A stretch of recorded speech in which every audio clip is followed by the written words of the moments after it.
सभी विद्यार्थियों का एसवी चिल्ड्रन एकेडमी रावला मंडी के ऑनलाइन प्लेटफॉर्म पर स्वागत है। कक्षा 12 विषय भूगोल अध्याय 16 जिसमें हम पढ़ रहे हैं जैविक और अजैविक के बारे में। और क्या टॉपिक पढ़ लिया मैं आपको याद दिला देता हूं। पशु संसाधन, फिर हमने वन संसाधन, मत्स्य संसाधन और अब जल संसाधन की कुछ बातें हमारी रह चुकी है। तो जल संरक्षण और प्रबंधन, जल का संरक्षण कैसे आवश्यक है, कैसे प्रबंधन आवश्यक है, क्योंकि एक ही ध्यान में हम बात रखते हैं जल है तो जीवन है। और बहुत कम मात्रा में हमारे इस धरातल पर जो जल है वो पीने योग्य है, स्वच्छ है। तो इसका ध्यान रखना सबसे बड़ी बात होती है, हर एक नागरिक के लिए यह जरूरी है। तो इसके बारे में हम चर्चा करते हैं। अलवणीय जल की बढ़ती मांग, अलवणीय जल जिसमें यानी खारापन हो और घटती आपूर्ति से सतत पोषणीय विकास के लिए इस महत्वपूर्ण जीवनदायी संसाधन के संरक्षण और प्रबंधन की आवश्यकता बढ़ गई है। सागरों महासागरों का लवणीय जल अत्यधिक लागत के कारण विलवणीय कर प्राप्त करना अत्यधिक कठिन कार्य है। यानी संयंत्रों के माध्यम से जो लवणीय जल है उसको मीठा करना, हालांकि प्रयास जारी है, कई जगह हो भी रहा है, लेकिन बहुत मुश्किल और बहुत खर्चा आता है। भारत को प्रभावशाली नीतियां और कानून बनाकर जल संरक्षण हेतु प्रभावशाली कदम उठाने हैं। अतः जल की बचत, जल प्रदूषण से बचाव, जल संभरण विकास, वर्षा जल संग्रहण। आपने देखा होगा पुराने जमाने में क्या होता था कि जब सिंचाई के साधन और कई दिनों से बारिश होती थी तो लोग छतों की घरों को साफ कर लेते थे और उनके आंगन में कुंड बना होता था। तो वो जैसे ही बारिश होती थी छतों वाला पानी कहाँ जाता था, नीचे आ जाता था और वर्षा का जल है वो इकट्ठा करते थे। जल के पुनर्चक्रण और पुनः उपयोग, सिंचाई की नई पद्धति, यानी इस तरह की पद्धति बनाई कि फसलों को कम से कम पानी की जरूरत हो। कम जल चाहने वाली फसलें और लंबे समय तक जल की आपूर्ति के लिए जल के संयुक्त उपयोग को बढ़ाने की आवश्यकता है। ठीक हो, इस पे कई कई बहुत काम करते हैं। जैसे अभी बता देता हूँ, हमारे राजस्थान जिले का जो भीलवाड़ा जिला, राजस्थान राज्य का भीलवाड़ा जिला, उसके जिला कलेक्टर ने 2019 में एक मुहिम बनाई थी। पता है क्या? आधा गिलास पानी। क्या बनाई? आधा गिलास पानी। यानी जिस व्यक्ति को कोई अतिथि आ गया, कोई भी आ गया, उसको जितनी जरूरत है, जैसे आपको पता है अभी सर्दियों में पानी अपने ज़्यादा से ज़्यादा कोई अतिथि आ गया उसको पानी कितना पिला सकते, वो कितना पिएगा। हम क्या करते हैं, पूरा जो लोटा होता है वो लेके चले जाते हैं, वो पानी 2 घूंट 3 घूंट पिएगा, रख दिया। हमने सोचा उसको जलाए, अपने क्या उसको क्या है गिरा देते हैं और नया फिर भर लेते हैं। तो आधा गिलास पानी अभियान चलाया था भीलवाड़ा के जिला कलेक्टर ने और पूरे जिला भीलवाड़ा जिले में चला था। तो इस तरह की मुहिम लानी पड़ेगी। जल संरक्षण हेतु सुझावों का संक्षिप्त विवरण निम्न प्रकार है।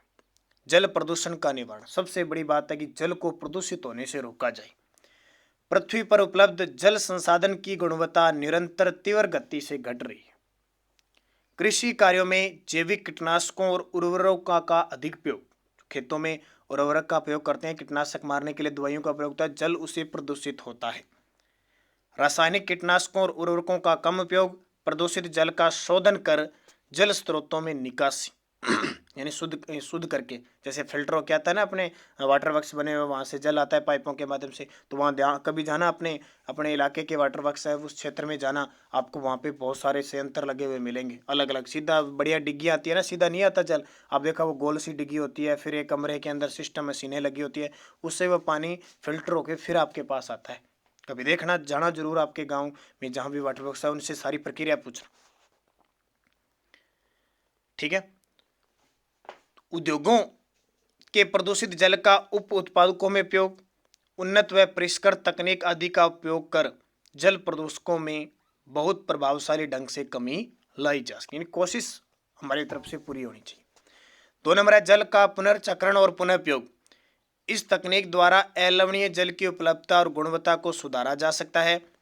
कम गुणवत्ता वाले शोधित अपशिष्ट जल का उपयोग शीतलन और अग्निशामक शमन के लिए किया जा सकता है। यानी जिस जल की कम गुणवत्ता है, हमें पता है कि पीने के लिए, सिंचाई के लिए नहीं है, तो उसे इस तरह की चीज़ों में लगाया जाए जहाँ उसका उपयोग किया जा सके। नगरीय क्षेत्रों में स्नान, बर्तन धोने, वाहन धोने में प्रयुक्त जल का उपयोग बागवानी में किया जा सकता है। यानी गाड़ियाँ वगैरह धोते हैं, बर्तन धोते हैं, उसका प्रयोग है जो बागवानी, बाग वगैरह लगाते हैं वहाँ इसका जरूरत है उपयोग किया जा सकता है। इससे अच्छी गुणवत्ता वाले जल का पेयजल के रूप में संरक्षण होगा। पुनर्चक्रण विधि द्वारा प्राप्त सीमित किंतु पुनः पूर्ति योग्य जल की उपादेयता व्यापक है। 3 नंबर है जल संभरण प्रबंधन। जल संभर प्रबंधन का आशय मुख्य रूप से वर्षा, धरातलीय और भौमजल, भौमजल का मतलब भूमि का जल संसाधनों के दक्ष प्रबंधन से है। इसके अंतर्गत बहते जल को रोकना, जैसे बांध बनाए जाते हैं, झीलों के अंदर डाला जाता है, तालाब बनाए जाते हैं और कुएं आदि के द्वारा भौमजल का संचय और पुनर्भरण सम्मिलित है। जल प्रबंधन के अंतर्गत जल संभरण और मानव सहित समस्त संसाधनों के संरक्षण, पुनरुत्पादन और विवेकपूर्ण विदोहन को सम्मिलित किया गया है। केंद्रीय और राज्य सरकारों और गैर सरकारी संगठनों द्वारा बहुत से जल संभरण, विकास और प्रबंधन कार्यक्रम चलाए जा रहे हैं। ग्रामीण जनसंख्या को पेयजल, सिंचाई और मत्स्य पालन और वन रोपण के लिए संरक्षण हेतु केंद्र सरकार द्वारा हरियाली जल संभरण विकास परियोजना संचालित की जा रही है। और अपने राजस्थान में जल स्वावलंबन योजना चल रही है, जिसमें जो पुराने प्रकार के डिग्गियां हैं, कुएं हैं, उनका द्वारा जीर्णोद्वार किया जा रहा है, उनमें जल भरा जा रहा है। राजस्थान के अलवर में अखारी पानी संसद और आंध्र प्रदेश के नीरू मीरू यानी जल और आप कार्यक्रम द्वारा जन सहयोग से अंतःस्त्रवण तालाब व ताल यानी जोड़ की खुदाई और बांध बनाकर जल संग्रहण संरचना बनाई गई है। ऐसे ही तमिलनाडु में घरों में जल संग्रहण संरचना बनाए बिना इमारत निर्माण नहीं किया जा सकता। कुछ क्षेत्रों में जल संभरण विकास परियोजनाएं पर्यावरण और अर्थव्यवस्था का कायाकल्प करने में सफल हुए हैं। अतः एकीकृत जल संसाधन प्रबंधन उपागम द्वारा जल की सतत उपलब्धता निश्चित की जा सकती है। चौथा उपाय है वर्षा जल संचयन। वर्षा जल संचयन विभिन्न उपयोगों के लिए वर्षा के जल को रोकने और संग्रहण करने की विधि है। इसका उपयोग भूमिगत जल स्रोतों के पुनर्भरण के लिए किया जाता है। भूमिगत जो जल स्रोत है उनको पुनर्भरण के लिए इसमें पानी की प्रत्येक बूंद संरक्षित करने के लिए वर्षा जल को नलकूपों, गड्ढों और कुओं में एकत्रित किया जाता है। इससे पानी की उपलब्धता बढ़ने से भूमिगत जल स्तर है वो ऊंचा बना रहता है। जल संचयन भूमिगत जल में उपलब्ध अम्लता कम कर इसकी गुणवत्ता बढ़ाता है, मृदा अपरदन और बाढ़ को रोकता है। ठीक है, जो भूमिगत जल है वो एक तो मृदा अपरदन को रोकता है और दूसरा बाढ़ को रोकता है, क्योंकि वो सींच लेता है तो बाढ़ आने की संभावना कम रहती है। भारत में ग्रामीण क्षेत्रों में परंपरागत रूप से वर्षा जल झीलों, तालाबों, ताल तले होते हैं, जोहड़ होते हैं ना, जैसे कुंडों और टांकों में संचित किया जाता रहा है। यह कम मूल्य आधारित पारिस्थितिकी विधि है। राज्य सरकार द्वारा चलाई जा रही जल स्वावलंबन योजना, ये भी आपको मैंने बताया था, के अंतर्गत कई ग्रामीण क्षेत्रों में जल संचयन संरक्षण के उल्लेखनीय कार्य संपादित हुए हैं। ये हो गया आपका जल संसाधन। तो कितने पढ़ लिए? पशु, वन, मत्स्य और जल। अब आता है इंपॉर्टेंट खनिज संसाधन। हमारे दैनिक जीवन में कोई आभूषण है, विद्युत तार है, कोई भी है, यानी हर प्रकार से खनिज की जरूरत कहीं ना कहीं, हमारे शरीर में भी खनिज है। तो खनिज संसाधन देखो, वे सभी प्राकृतिक पदार्थ जो भूमि को खोदकर खनन द्वारा प्राप्त किए जाते हैं खनिज कहलाते हैं। जैसे लोहा, तांबा, चांदी, संगमरमर, कोटा स्टोन, कोयला, पेट्रोलियम आदि। खनिज प्राकृतिक रवेदार यानी क्रिस्टलीय, निश्चित रासायनिक संगठन और विशिष्ट संरचना वाले पदार्थ हैं। कुछ खनिज एक ही तत्व से निर्मित सामान्य संगठन वाले होते हैं, जैसे कार्बन, हीरा आदि। तो अधिकांश खनिज दो तत्वों के संगठन वाले होते हैं। अब हमारा शरीर है, हमारे शरीर में भी तत्व पाए जाते हैं, खनिज पाए जाते हैं। ठीक है, तत्व पाए जाते हैं। जैसे हमारे शरीर में सबसे ज़्यादा तत्व पूछे या धातु पूछे तो ऑक्सीजन सबसे ज़्यादा है। ऑक्सीजन के बाद 2 नंबर पे कार्बन आती है। तो ये कार्बन आ गया ना, खनिज है।